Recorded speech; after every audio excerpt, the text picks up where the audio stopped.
There's a challenge and an opportunity in this world where everyone is concerned with what value they have and what value they bring, and less value on how it's received. There's this push for authenticity and individuality that says, stop caring what people think, stop caring what people say. And I'm going to agree that that's true. In the conversation of your authentic self, be you, be unapologetically you.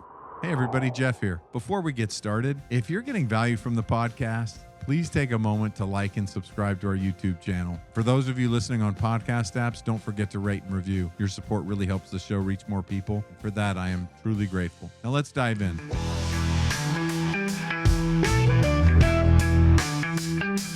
Welcome to The Point with Jeff Spikes, the show about achieving goals, embracing growth, and finding your true path.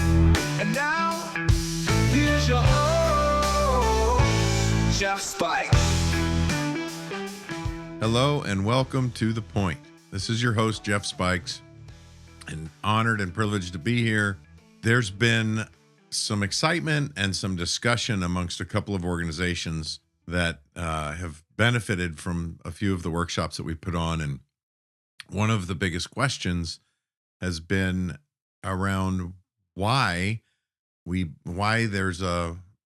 been so successful. So working with a few organizations, we've had the opportunity to put on a workshop.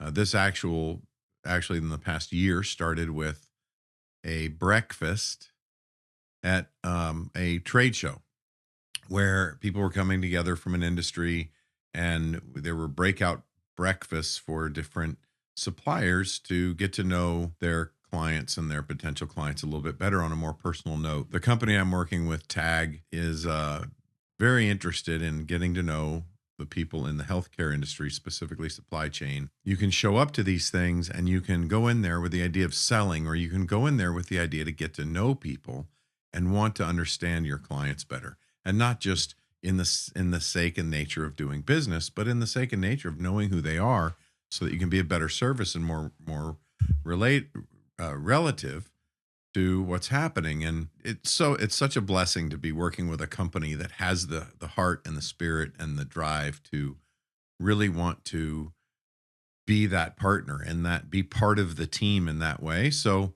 showing up at this particular show and putting on a breakfast made perfect sense, and everybody was really easily aligned to spend this 2 hours that, you pay good money to have this time, and to spend this 2 hours and spend over half of it opening up conversations. We got feedback that it's become known as one of the better events happening. Certainly one of the best breakfast events happening. There's been a few other events that have happened where been able to do some workshops and some opening discussions with smaller groups in the pre-event workshops and other things. And whatever role you're playing in any event you're going in, there's one question that I really do believe is the key to the success that we've had at anywhere that we've done this. And it's been overwhelming positive response.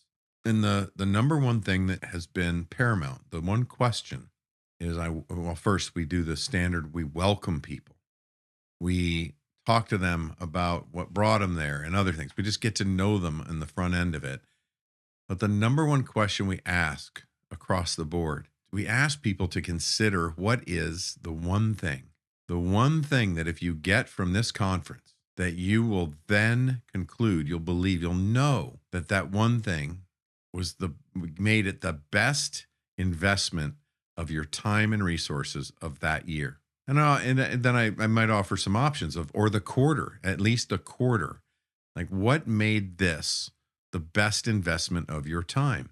There's more to what happened after that. I think it's important to have people actually write that one thing down, consider it and write it down and reference it later. More than anything, it opens people's minds. Now, even if you're halfway through an event and you pose this question, it's still an amazing thing to pose, because you're asking people in the current environment, and everyone can be happy with the question. Not only that, but you're also then learning in the answers, if people share them, what is it that you could be helping them with that makes you valuable? So if you're there to be of service, this is one of the number one questions that you can ask.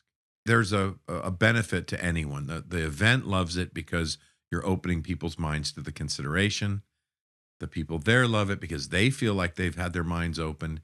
It always stimulates great conversation because right after that, we say, we go a little bit deeper and we can ask, or you can ask, what problems are you here to solve? What things are you here to get away from? What are you here to learn more about? We can just really open up more conversation around those things and allow people to share. So there's more to come from that. But another thing that we'd like to introduce, and especially if I'm in a crowd, I ad lib a lot. I just let it flow a lot. I started this podcast, this podcast was to start getting my words out in a way that helped me begin to learn better how it's received based on feedback you give. Because there's an issue, there's a challenge and an opportunity in this world where everyone is concerned with what value they have and what value they bring and what they do, and less value on how it's received. And in a mode of thinking well about how do I build my own self-confidence as an individual, there's also somewhat of a push and individuality. There's this push for authenticity and individuality that says, stop caring what people think. Stop caring what people say. And I'm going to agree that that's true. To be in the conversation of your authentic self, be you. Be unapologetically you. And it's not important at that point to concern yourself with how people receive you. Challenge comes when you're wanting to help people learn something, and when you're trying to make an impact for someone else. When you're speaking at an event, or when you're part of a team putting on an event, you're there to help people receive the benefits of the event. It's not about getting people to embrace you and worrying about how you are taken. It's about understanding how people receive the information. If you're put back to this idea of if you're putting on an event, or if you're part of a team putting on an event, or if you're attending an event, you may think that you're meeting people and getting to know them, and hopefully you're getting to know them as their authentic self. And sure, everyone has the idea of trying to be the best version of themselves. And some people are there with an agenda, and that's okay. Some people are there with an agenda to buy something. Some people are in an agenda to build a relationship. Some are to sell something. Some are to introduce something or a service. And some is to do their job, because their job is to come to this event and do these things. Nonetheless, one of the things that you can do to expand people's availability, emotional availability to connect, is you can pose the idea that we may not actually be getting to know each other, but what we're getting to know is each other's strategies for how to meet people, and that is different from getting to know each other. And we don't do it's fun to do this in tongue in cheek. It's probably easy to do this in an accusatory way where you're challenging people that they're not being authentic. But really, it's also very easy and simple to lean into the idea that we're all putting our best foot forward. And in putting our best foot forward, you are using a strategy to do so. It's natural and it's okay. All of that says something about you and who you are. It certainly says that you care and you want to do a good job. You'll notice that there's some people that just sit back and they're more reserved. Even salespeople. Sometimes we just fall into the strategy of feeling safe. We're not necessarily comfortable in a big crowd. We want to be of service and help, but we don't want to be pushy, and we're not sure where, you may not be sure where all those lines cross. One of the things you can consider is that everyone's there in a strategy of getting to know each other, or they're in a strategy of achieving their agenda, of checking off the boxes of all the things they need to do. They're on a mission to meet certain people that they knew would be there. The idea of meeting people for who they truly are is just to be curious and ask these questions, right? Because the idea that we might be able to get to know each other better if we stretch just past the strategy, and if we allow that. So opening up an event, or starting a breakfast, or starting a workshop with the consideration or idea that people do change, people can change. Oftentimes people are trying on new strategies in these types of events, it's really okay to ask each other questions like, how often do you do this? How many times have you been at this event? Do you like these events? Are you comfortable? Is this a stretch for you? You know, some people are just naturally fantastic around lots of people and meeting new people. We started laughing about the idea that some people are wired in a way that makes them really good at 5-minute relationships, but that beyond that, it's challenging. So somebody that was amazing at a retailer and was amazing in the retail environment they had more sales, they gathered more friendships and more people that really felt like they were a better person when they were served on by this one person. This one person had all these skills, and they were using a strategy that was supernatural to them, that worked really well in these 5 and 10 and 15-minute relationships. They could see somebody once every couple weeks and spend 15, 20 minutes, half hour, whatever it was, helping them get what they needed. They had this repeat clientele over and over and over in an environment where most people could care less. And the sales of that store and the sales of that individual and the sales of that team were just going through the roof. And so there was a lot, and in that environment, there was a lot of laughter that this person was wired in a way. And when you looked at their strengths, they were wired in a way that made them amazing in short relationships. Now, in that particular case, we were kind of laughing because that person admittedly said, but my personal life is a mess. I'm here to tell you that that is evidence, and that is one of the actual success stories that I've seen that has to do with people that begin to realize that we are successful in our strategies, but that's really all they are. If we want to be successful in our strategies, we have to look at them a little bit deeper. And what works really well in one environment, in a 15-minute environment, may not work well in a lifetime environment of being close with someone. And then how do we balance those things? So learning the nuance of what's great about you so you can ebb and flow with that in different relationships. I know somebody that is a very well-known, well thought of surgeon, specialty, very specialized, just very specialized surgeon, and amazing. But if he behaved at home the way he does in the OR, the strategy of being a surgeon in the OR, and the strategy of talking with patients and talking with all the different people involved in making sure that each surgery had everything it needed to go the way it needed to go, for success. If he had behaved that way in other areas, at church, at home, with friends, he wouldn't have many. But he knew that extremely well. If anything, it was how to soften and understand more about that so that it could be duplicated and he could be a better mentor.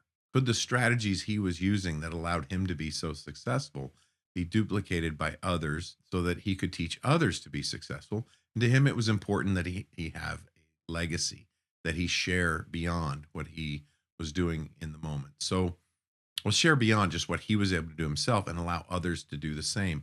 And he had found some ways of working around things. He believed he had a system and a routine that would work. Lo and behold, that was successful. And he was able to mentor a number of other people, men and women, to increase their ability to succeed. And that also ended up being a lateral into other types of specialties. So this idea that we have strategies, but that doesn't mean that's who we are. You can go down the path of thinking through all of the different ways that this could manifest, but it might be best if you think about how that works for you. And in that, there's a thing of what situation do you get into that you do really well in, and think about that. And think about how you move forward towards that. So I'm sure I've rabbit holed in this in some level, right? And we are based on time. I had notes. I haven't even looked at them yet. This is an example of what I mean when I ebb and I flow. And ebbing and flowing and just going to topics when there's an audience and when there's people and when you have a group of people talking is entirely different than doing that when you're alone. So here I am in a strategy of verbally processing and allowing thought to flow. And that environment works great when I'm bouncing off of others and their thoughts and helping guide a conversation to something that is beneficial for the environment, right? That's a gift. And I can lean into that gift. But when I allow that to happen when I'm sitting here alone speaking with you, right, I can go on a rabbit hole where you wonder where I'm going. So that's a great example of a strategy that is something that I'm able to recognize and then shift back out of and talk more back on point of topic. So back onto the topic of what's happening when you're wanting to expand yourself and think about how to work better in an event. I think what topic was more at that moment thinking through about how these strategies that you're using when you're in an event, if you can help people see that happening. My favorite way of doing it is to say a leopard doesn't change its stripes. Another way I might say that is a tiger doesn't change its spots. Now, what's happening when you say that is the mind is already disagreeing because a leopard doesn't have stripes and a tiger doesn't have spots. It's the reverse. So your brain is already saying, "Wait a minute, that's not right." So helping someone you're helping someone challenge the status quo and that people don't change or that there's a consistency to things and it helps them open. So when you're in an event where you're trying to create new environments and new opportunities and new relationships and help people meet and get to know each other better, posing questions like that, and there's many others, posing questions like that challenge the status quo and that you can have fun with are really beneficial. To see a room pop open, a huge room full of people pop open with the ideas, and then watch them go out on the floor of a trade show and begin to meet each other after having considered what could be different should they approach something from a more authentic place rather than a strategy to get something done.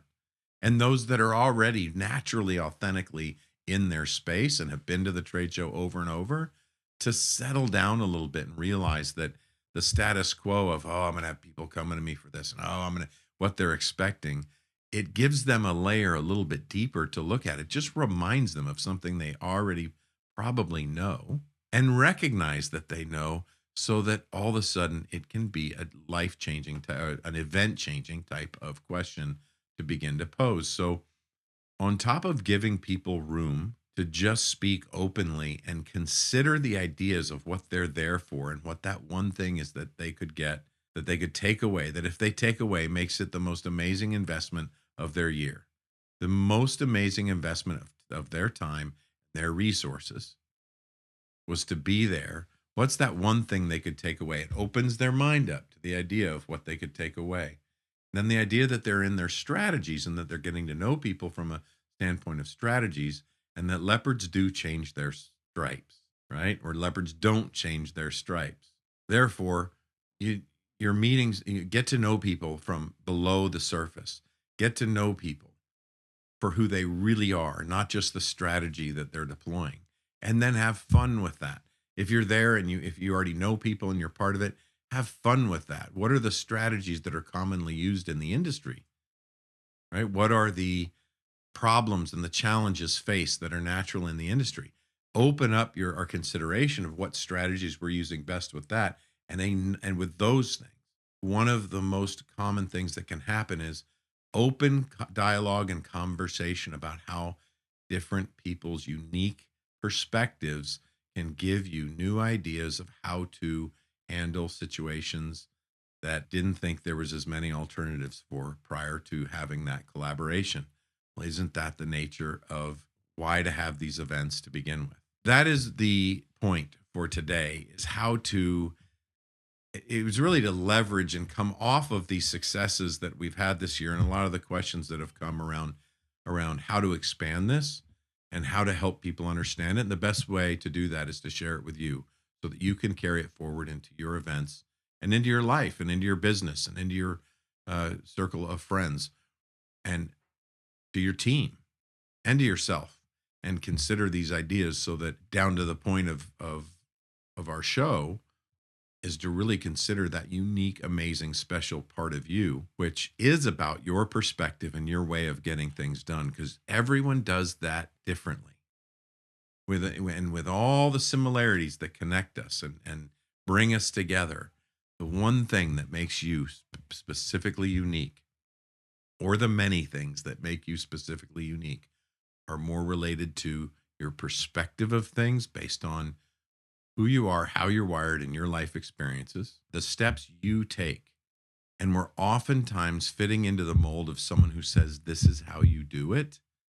They've decided that's how you do it based on their strengths, based on how they are wired.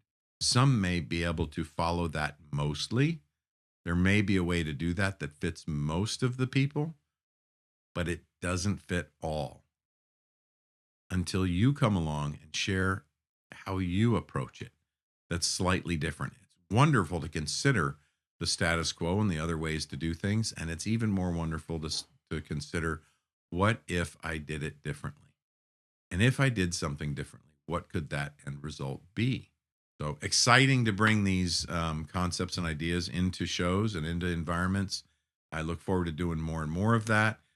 If you have more, this really comes off of your questions and other people asking me how to leverage this for their organization. How many people are actually listening by the time we get to the end of the show?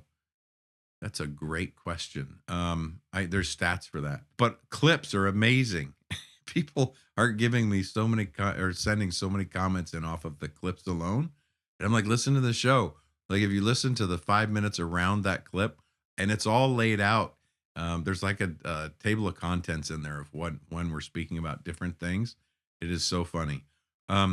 So, I think the other thing that happens here is about making sure that event themes and core values are known. And if they're known by your presenters and your speakers, and that's part of how you help people, you may have a vendor coming in that's going to do a presentation, and you're putting in front of them potential clients, and you're hoping that they make a connection. Make sure that the people actually running that are connected to the themes and the core values of the event. It'll really help everyone connect deeper and help the conversation continue. You're already incorporating interactive workshops if you're doing that, but the other one is these utilizing these powerful questions. In the times in between, if your speakers aren't geared to ask to layer in some of the event specific thoughts and questions that will help you and support you, layer in some of your leaders to ask some of these powerful questions in the middle. Something more along the lines of how those values can be embodied in the day-to-day activities around the event. Challenging, just challenging powerful questions, open-ended questions that open people's minds to ideas of what could be. Should it exceed their expectations? Should what's happening exceed their expectations? What would that look like? Get everyone's minds opening to that. And the other is, of course, having success stories. Acknowledge people individually and call them out for fun things that they've done and encourage others. So we're going to leave it there for now. That is the point. And as always, it's really an honor to be here. Looking forward to having some guests coming up. That's it. Peace out. Everybody have a wonderful week. Thank you for joining us for another amazing episode of The Point with me, Jeff Spikes. Please visit jeffspikes.com for everything you would need to know to engage with me offline. And lastly, thank you for your time, your attention, and your consideration. This is The Point.